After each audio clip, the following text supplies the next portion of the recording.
Bismillahirrahmanirrahim. Alhamdulillahi Rabbil Alameen. Wa salatu wa salamu ala ashrafil anbiya wal mursaleen. Muhammadur Rasulullah sallallahu alayhi wa alihi wa sahbihi wa sallam. Tasliman kathiran kathira. Famma ba'du. My dear brothers and sisters, Ramadan Mubarak, Ramadan Kareem. Alhamdulillah, we are in the blessed month of Ramadan. We ask Allah subhanahu wa ta'ala to make this Ramadan the best of our lives, inshallah. Now you might think that to be a strange kind of thing to say, because the whole world is reeling under the effect of this COVID-19 coronavirus, and to ask Allah subhanahu wa ta'ala to make this the best Ramadan may seem like a strange thing, but I think that is the most appropriate thing to say. First and foremost, for us to understand that this virus is minallahi ta'ala, it has come from Allah subhanahu wa ta'ala, because we believe وَمَا أَصَابَكُم مِّن مُّصِيبَةٍ إِلَّا بِإِذْنِ اللَّهِ وَمَن يُؤْمِن بِاللَّهِ يَهْدِ قَلْبَهُ. Allah subhanahu wa ta'ala said in Surah Al-Taghabun, there is no musibat that comes except by the will of Allah. And Allah said, the one who has iman, the one who has faith, Allah subhanahu wa ta'ala will guide his heart. Allah subhanahu wa ta'ala will give him tranquility. Allah will give him peace. Allah will give him contentment. Allah subhanahu wa ta'ala will put in his heart the strength to bear that calamity. My brothers and sisters, I will come back to this ayat inshallah in a little while, but first I want to start with the ayat concerning Ramadan. The reason I mentioned this COVID-19 is because this is top of the mind for all of us, so let me mention that straight away. And the point I want to make is that a lot of people are cursing COVID-19, they are cursing the virus and so on. Please, Allah did not send us into this world to curse anything, number one. Number two, it is min Allah ta'ala, it is from Allah subhanahu wa ta'ala, and we know what Allah said about himself and his things. Allah said biyadihil khair. Allah said in his hand there is khair, and there is a lot of khair and there is a lot of good that is happening as a result of this particular calamity that has befallen us. We'll come to that in due course inshallah. But right now, let me begin. Allah subhanahu wa ta'ala said about Ramadan al-Kareem, Kutiba alaykumus siyamu kama kutiba ala alladhina min qablikum la'allakum tattaqun.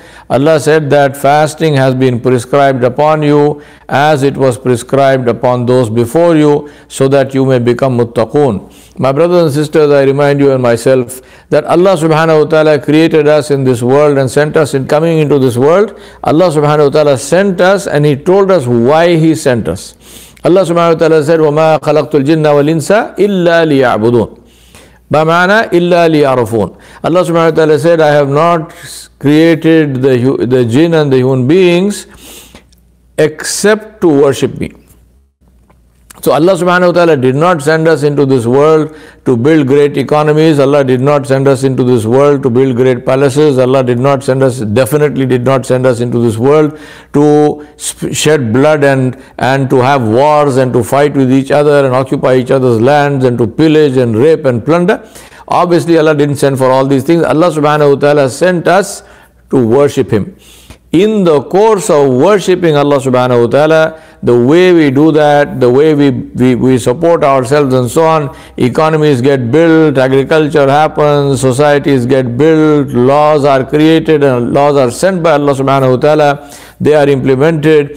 The whole structure of society is created as a consequence of the reason why we were sent into this world.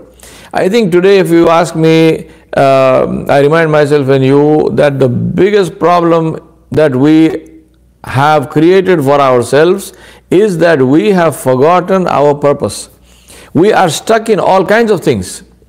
We are stuck in all sorts of things, but we have forgotten the purpose of our creation. We've forgotten the fact that we were sent to worship Allah subhanahu wa ta'ala jalla jalaluhu. And as a consequence of worshipping Allah subhanahu wa ta'ala jalla jalaluhu, Allah subhanahu wa ta'ala said, I will provide for you. Allah subhanahu wa ta'ala said, Allah subhanahu wa ta'ala will provide for you. And because Allah subhanahu wa ta'ala mentioned this so clearly, and where Allah subhanahu wa ta'ala said, Inna Allaha huwa razzaqu dhul quwwatil mateen, which is the ayat which, the ayat after this which follows. Inna Allaha huwa razzaqu dhul quwwatil mateen. Allah subhanahu wa ta'ala mentioned this, وَمَا خَلَقْتُ الْجِنَّ وَالْإِنسَ إِلَّا لِيَعْبُدُونَ, and then Allah subhanahu wa ta'ala then said, Inna Allaha huwa razzaqu dhul quwwatil mateen. Allah subhanahu wa ta'ala, between these two ayat, Allah subhanahu wa ta'ala said, we don't ask you to feed us, we feed you. Allah subhanahu wa ta'ala said, we don't ask you for rizq. ما أريد منهم من رزق وما أريد أن يطعمون إن الله هو الرزاق ذو القوة المتين.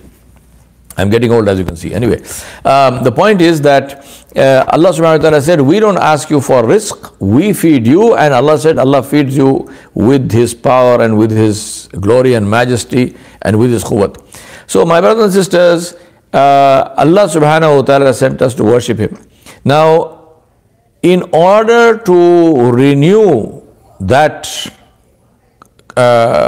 covenant with Allah subhanahu wa ta'ala, ألم عهد إليكم يا بني آدم ألا تعبدوا الشيطان إنه لكم عدو مبين وأن اعبدوني هذا صراط مستقيم. Allah subhanahu wa ta'ala said, did you not give a covenant to Allah subhanahu wa ta'ala that you will not worship shaitan? Surely he is an open enemy for you. And Allah said, worship me, and that is the Sirat al-Mustaqim, that is the path of steadfastness. This is what Allah told us also to ask Him, Ihdina Sirat al-Mustaqim, Sirat al-Ladina an'amta alayhim, ghayril maghdubi alayhim waladdallin. Allah subhanahu wa ta'ala told us to ask for this, and He told us He gave us the example of those who He blessed, and He said that ask for Sirat al-Mustaqim as Allah gave to guided those who Allah had blessed. Now, brothers and sisters, Allah subhanahu wa ta'ala, as I mentioned, the ayat concerning Ramadan al-Kareem, Kutiba alaykum as-siyamu kama kutiba ala alladhina min qablikum la'allakum tattaqun. Allah subhanahu wa ta'ala said, we have created, Allah said, fasting has been prescribed on you as it was prescribed on those before you, so that you may become muttaqun. Now, what is this whole issue? Why must we become muttaqun? As I mentioned to you, who is the one who worships Allah subhanahu wa ta'ala? He is the one who is called a muttaqi. Yeah, the abid is the muttaqi, because the one who is doing ibadah with ikhlas is a person who has the quality of taqwa in his heart. What is taqwa? Taqwa is wrongly translated as fear of Allah. It is not fear of Allah. It is the fear of the one, it's the fear of displeasing the one we love the most. Now, why do I say that? Because fear is a negative emotion. Fear, it produces hatred. You ask anyone who fears anyone or anything. People fear snakes. Ask them, do you love snakes? No, they don't love snakes. They fear snakes. They hate snakes. They would like to kill the snake if they can. Ask a child who goes to school, who does not like a particular teacher, is afraid of the teacher. You ask the child, do you love the teacher? He says, no, I don't love the teacher. Do you obey the teacher? Yes. Why do you obey the teacher? Because the teacher will beat me. If I don't obey the teacher is nasty. The teacher will beat me. So I obey the teacher, but every night I pray for the teacher's demise or something. Because the child hates the teacher, right? The more they fear, the more they hate. Whereas the quality of the believers, the quality of the mu'minun, which Allah subhanahu wa ta'ala described in the Quran, Allah subhanahu wa ta'ala said that the mu'minun are those who وَالَّذِينَ آمَنُوا أَشَدُّ حُبًّا لِلَّهِ. Allah said the mu'minin are those who not only love Allah subhanahu wa ta'ala, but they love Allah subhanahu wa ta'ala intensely with great devotion and dedication. Now, how do you put these two things together? Because Allah subhanahu wa ta'ala is, on the one hand, Allah talked about His khashyat. Allah subhanahu wa ta'ala mentioned that the people who have knowledge, the ulama, the people who have knowledge are not people who have this knowledge as in they have memorized so many books, but people who of knowledge are those who have khashyatullah. Innama yakhshallaha min ibadihi al-ulama. Allah said, verily among the people, the ones who have knowledge, they have khashyat of Allah. How do you bring khashyat and hub together? How do you bring khashyat, which is fear, or rather awe, and hub, which is love? How do you bring them together? That togetherness concept of khashyat and hub is called at-taqwa. Now all the promises of Allah subhanahu wa ta'ala in the Quran are for the muttaqoon. Allah subhanahu wa ta'ala promised to help the muttaqeen. Allah subhanahu wa ta'ala promised to take the muttaqeen out of any difficulty that they may have. Allah subhanahu wa ta'ala promised to provide muttaqeen from sources they could not imagine. Allah did not promise anything for the Muslimin. Allah didn't say, I will do this for the Muslims. Being a Muslim is to enter the door.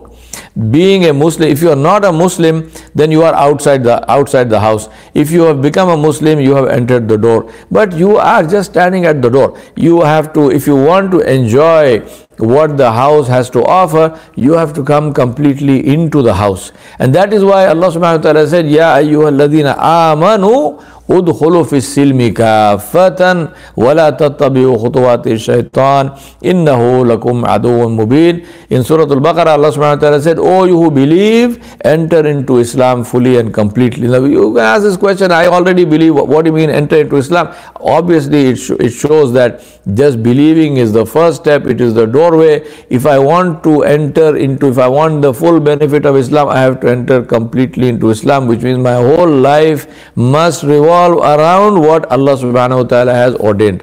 The structure of my life must be to earn the pleasure of Allah subhanahu wa ta'ala. My brothers and sisters, that is the reason why Allah subhanahu wa ta'ala sent us Ramadan, لَعَلَّكُمْ تَتَّقُونَ, so that you become muttaqeen. Why must you become muttaqeen? For your own benefit. Because the moment you become muttaqeen, the doors open for you for all kinds of benefits, for all kinds of things, for the promises of Allah subhanahu wa ta'ala. You then become the one who is eligible for the benefit from those promises. For who? For the one who is the muttaqi. So Allah subhanahu wa ta'ala sent Ramadan al-Kareem in order for us to become muttaqeen. Now what is the single fundamental thing that a muttaqi must have? What is the single fundamental thing?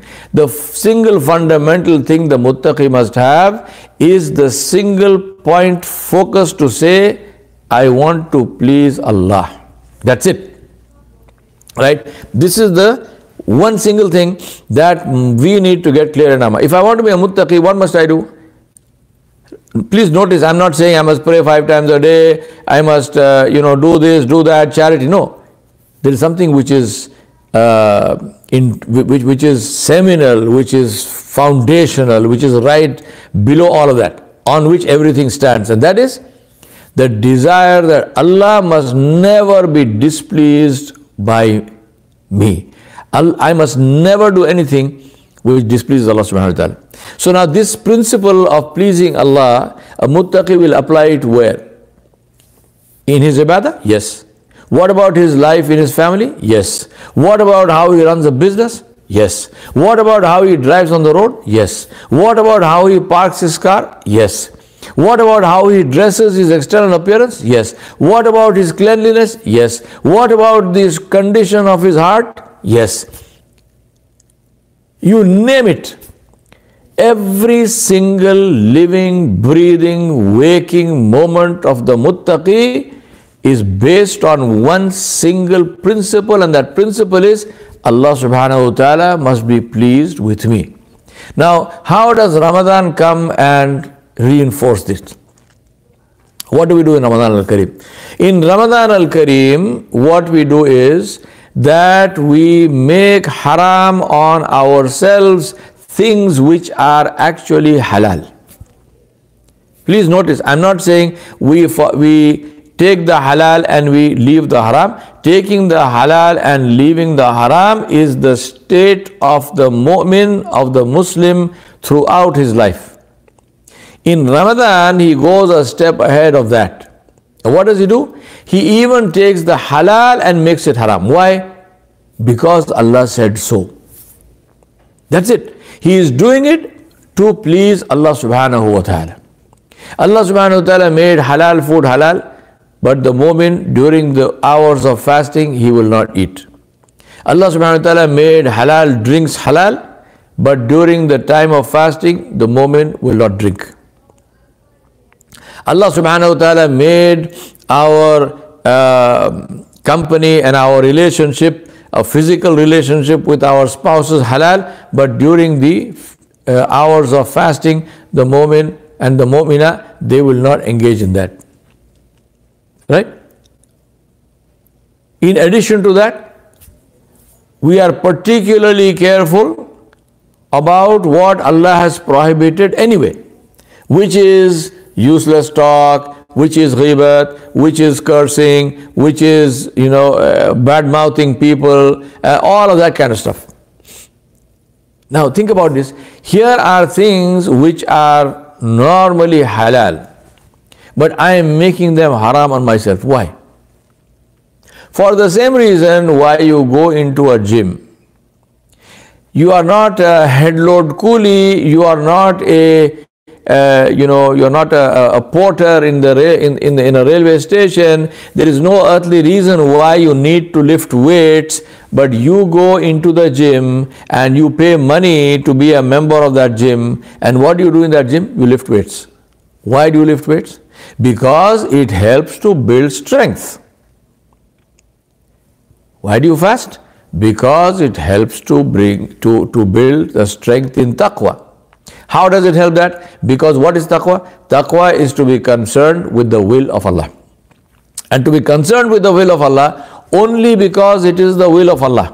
We are not doing, for example, please understand this very clearly. Sometimes people get into all kinds of needless confusion about this. We are not fasting to know what hungry people feel like. We are not fasting to know what poor people feel like. Right? We are not fasting because fasting is good for, will help us to reduce weight. We are not fasting because fasting is a detox for the system and fasting will, purify your blood or whatnot. All of these or any of these things may happen. Allah only knows best. We are not fasting for any of those reasons.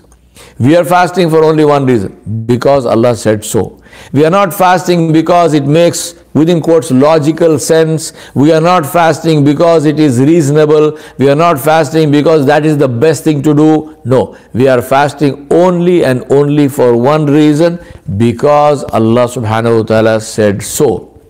Now, why are we doing that? Because this will help us to implement this principle in the rest of our lives.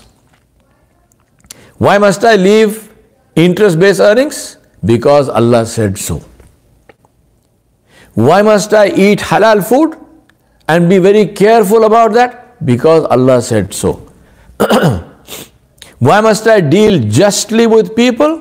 Because Allah said so. By dealing justly with people, I'm also helping myself, I'm also helping my environment, I'm also creating a beautiful society. All of that is fine, no problem with any of that. But that is not the reason I'm doing that. I'm doing that because my Rabb Jalla Jalaluhu told me to stand up for justice. Qawwamuna bil qist, as witnesses to Allah, shuhada ilallah. Even if it is against ourselves. Allah said so, therefore I'm doing it. Why must I be kind to people? Why must I give more why must I be fair in my dealings, in my weights?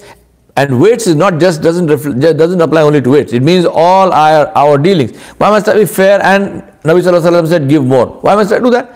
Because Allah said so. Because it pleases Allah Subhanahu wa Ta'ala. Right? This is the principle that is being underlined. And as I told you, that is the reason why we were created. We were created to please Allah. We were created to do ibadat of Allah subhanahu wa ta'ala. Allah subhanahu wa ta'ala, remember this thing, Allah subhanahu wa ta'ala could have created us for any reason. And if whatever reason He created us for, we would be accountable for that, and Allah subhanahu wa ta'ala would have rewarded us for fulfilling that reason.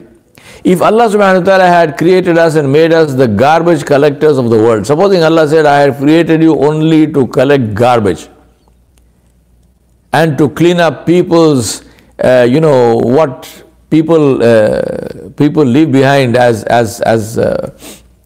their garbage. You and I then our whole life would have been on garbage trucks, and we would have been cleaning filth, and we would have been fulfilling the purpose of our existence. But what kind of a life is that? What kind of a life would that have been? How can we thank Allah subhanahu wa ta'ala and really make shukr for Him that we say, Allah, you created us for the highest of things. Think about this. Even we have no caste system in Islam. There is no higher and lower in Islam. There is no priesthood in Islam. There is no pope in Islam. There is no, a head of religion in Islam. We have theologians. We have scholars. But remember, in religions where, like the Hinduism, for example, where they have a caste system, which is the highest caste? The ones who dedicate themselves for worship, even though they are worshipping false deities. The ones who dedicate themselves, who are selected by themselves and by society only to worship, that is the highest caste. Allah subhanahu wa ta'ala made all of humanity as those dedicated for His worship. How pathetic it is if we leave that honorable, the most honorable of jobs, which is the worship of Allah, and engage ourselves in anything else, because everything else comes at a second, third, fourth, fifth level. My brothers and sisters, we need to thank Allah subhanahu wa ta'ala. So on this first day of Ramadan, my reminder to myself and you is, let us spend this day in making shukr and saying Alhamdulillah, Ya Zal Jalali wal Ikram, Ya Arhamar Rahimin, Ya Akram al Akramin, Ya Azizul Hakim, Ya Razzaqu Zul Quwwatil Mateen. We thank you for giving us Ramadan so that we recharge our iman, we recharge our batteries, so that we remind ourselves of the purpose of our creation, so that we realign our faith in a way where inshallah this will be of great benefit for us and we dedicate our lives to your worship alone without any shirk, any partners whatsoever, whosoever. So let us thank Allah subhanahu wa ta'ala. And let us remember that Ramadan came to reinforce this and to make us muttaqoon, to make us people of taqwa.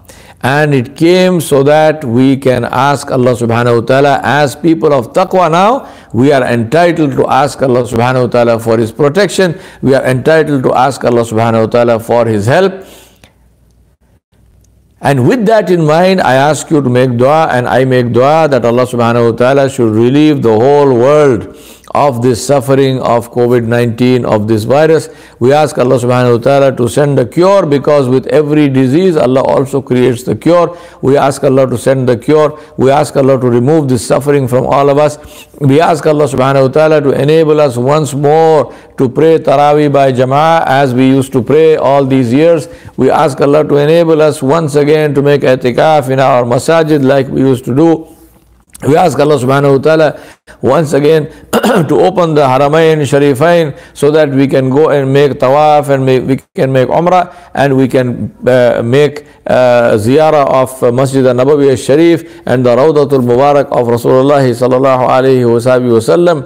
We ask Allah subhanahu wa ta'ala to bless all those who are in the front line of this, all the doctors and nurses and health professionals. We ask Allah subhanahu wa ta'ala to guide them, to give them hidayah, to bless them, to forgive them, and to reward them in keeping with His majesty and grace. We ask Allah to protect them from this disease and from all diseases, and give them the strength and enable them to do the best that they can do. And we ask Allah to put shifa in their hands so that whoever they touch, whoever they deal with, gets cured from this disease and ailment. My brothers and sisters, I ask Allah subhanahu wa ta'ala, I ask you to make dua for me and my family. I ask Allah subhanahu wa ta'ala to accept your dua for me and my dua for you. Wa sallallahu ala nabiyil kareem wa ala alihi wa sahbihi ajma'in bi rahmatika ya arhamar rahimin walhamdulillahi rabbil alameen. Wassalamu alaikum wa rahmatullahi wa barakatuh. And once again, Ramadan al-Kareem and Ramadan Mubarak to all of you and all your families. May Allah bless you